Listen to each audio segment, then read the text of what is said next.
السلام علیکم ورحمۃ اللہ وبرکاتہ۔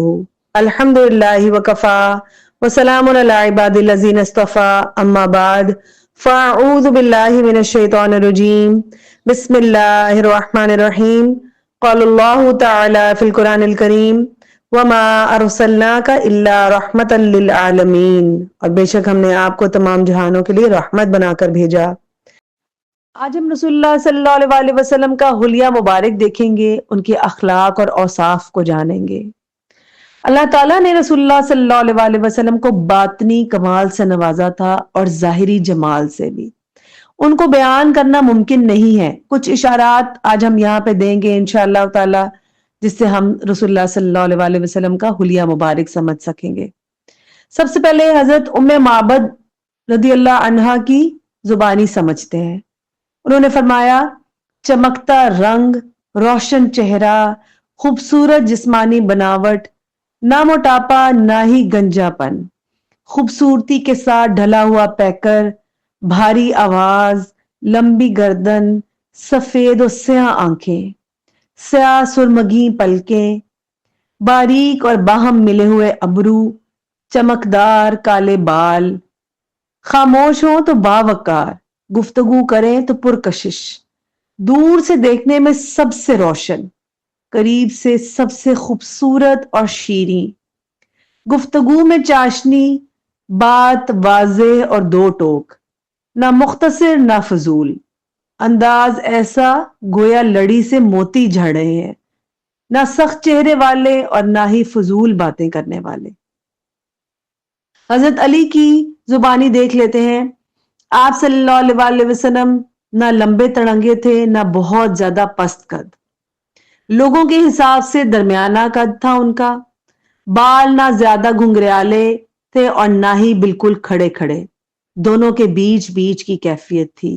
رخسار نہ بہت زیادہ پرگوشت تھا نہ ہڈی چھوٹی تھی اور نہ پیشانی پست، چہرہ کس قدر گولائی لیے ہوئے تھا، رنگ گورا گلابی، آنکھیں سرخی مائل، پلکیں لمبی، جوڑوں اور مونڈھوں کی ہڈیاں بڑی بڑی، سینہ پر ناف تک بالوں کی لکیر سی تھی ہلکی سی، بقیہ جسم بال سے خالی، ہتھیلی اور پاؤں پر گوشت، چلتے تو قدرے جھٹکے سے پاؤں اٹھاتے اور یوں چلتے گویا کسی ڈھلوان پر چل رہے ہیں، جب کسی طرف متوجہ ہوتے تو پورے وجود کے ساتھ متوجہ ہوتے۔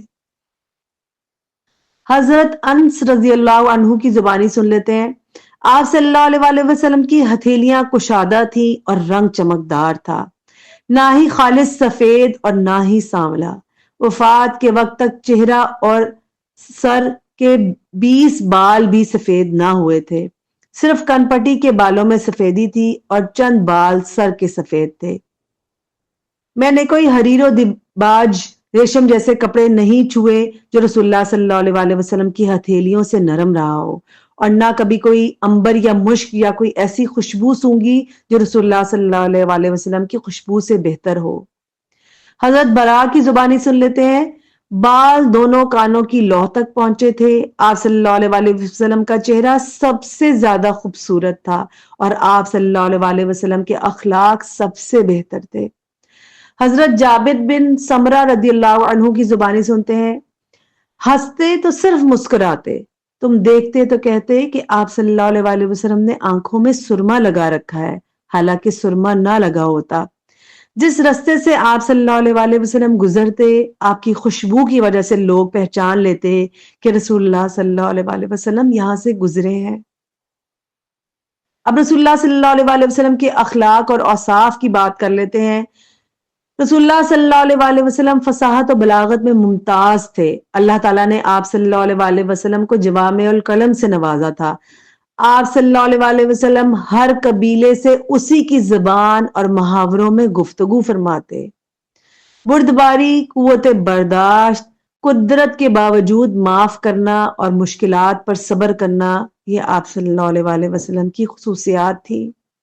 آپ صلی اللہ علیہ وسلم نے کبھی اپنی ذات کے لیے کسی سے بھی انتقام نہ لیا، کبھی بھی نہ لیا۔ سب سے زیادہ غصے سے دور رہنے والے اور بہت جلد راضی ہو جانے والے تھے۔ آپ صلی اللہ علیہ وآلہ وسلم کی سخاوت کی حد نہ تھی. کبھی ایسا نہ ہوا کہ آپ صلی اللہ علیہ وآلہ وسلم سے کوئی چیز مانگی گئی اور آپ صلی اللہ علیہ وآلہ وسلم نے نہیں کہا ہو، یعنی وہ چیز اگر آپ کے پاس ہوتی تو فوراً دے دیتے. بہادری میں سب سے آگے رہتے. نہایت کٹھن اور مشکل واقعات پر، امواقوں پر جب اچھے اچھے جانباز اور بہادروں کے پاؤں اکھڑ جاتے، رسول اللہ صلی اللہ علیہ وآلہ وسلم اپنی جگہ ڈٹے رہتے اور پیچھے ہٹنے کی بجائے آگے بڑھتے رہتے. ایک رات مدینہ میں زور کی آواز آئی. اہل مدینہ کو خطرہ محسوس ہوا. لوگ آواز کی طرف دوڑے. رستے میں رسول اللہ صلی اللہ علیہ وآلہ وسلم واپس آتے ہوئے ملے. آپ صلی اللہ علیہ وآلہ وسلم سے پہلے ہی آواز کی جانب سب سے پہلے پہنچ گئے اس آواز کی جانب کے خطرے کے مقام کا جائزہ لیا جائے. اس وقت آپ صلی اللہ علیہ وآلہ وسلم ایک کھلے گھوڑے پر سوار تھے. گردن میں تلوار لٹکا رکھی تھی اور فرما رہے تھے، ڈرو نہیں، کوئی خطرہ نہیں. نعمت معمولی بھی ہوتی تو اس کی تعظیم کرتے، کسی چیز کی مذمت نہیں فرماتے تھے. دوران گفتگو جب اشارہ فرماتے تو پوری ہتھیلی سے اشارہ فرماتے اور تعجب کے وقت ہتھیلی پلٹتے. جب ناراض ہوتے تو چہرہ مبارک پھیر لیتے اور جب خوش ہوتے تو نگاہ نیچی فرما لیتے. ساتھیوں کو جوڑتے تھے، توڑتے نہ تھے. ہر قوم کے معزز آدمی کی تکریم فرماتے اور اسی کو اس کا ذمہ دار بناتے. لوگوں کے شر سے محتاط رہتے اور ان سے بچاؤ اختیار فرماتے تھے، لیکن اس کے لیے کسی سے اپنی نرم مزاجی ختم نہ فرماتے. آپ صلی اللہ علیہ وآلہ وسلم بہت حیادار تھے. نگاہ پس رکھتے، اپنی نظریں کسی کے چہرے پر گاڑتے نہ تھے. حیا اور کرم کی وجہ سے نہ کسی سے ناگوار بات اس کے سامنے کہتے اور نہ کسی کی کوئی ناگوار بات نام لے کر ذکر کرتے، بلکہ یوں فرماتے کہ کیا بات ہے کہ کچھ لوگ ایسا کر رہے ہیں یا ویسا. آپ صلی اللہ علیہ وآلہ وسلم سب سے زیادہ عادل، پاک دامن، سچے اور امانت دار تھے. اپنے لیے صحابہ کرام کو کھڑے ہونے سے منع فرماتے، مسکینوں کی عیادت فرماتے، فقراء کے ساتھ اٹھتے بیٹھتے.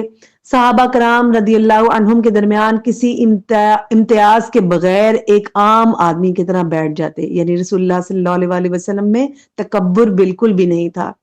اب ان کی صفائی اور ستھرائی کی بات کر لیتے ہیں. رسول اللہ صلی اللہ علیہ وآلہ وسلم ہمیشہ پاک صاف رہتے اور اپنے بدن، کپڑوں، منہ اور ہر معاملے میں صفائی کا خاص خیال رکھتے. جب بھی آپ صلی اللہ علیہ وآلہ وسلم نیند سے بیدار ہوتے تو مسواک کرتے اور وضو فرما لیتے.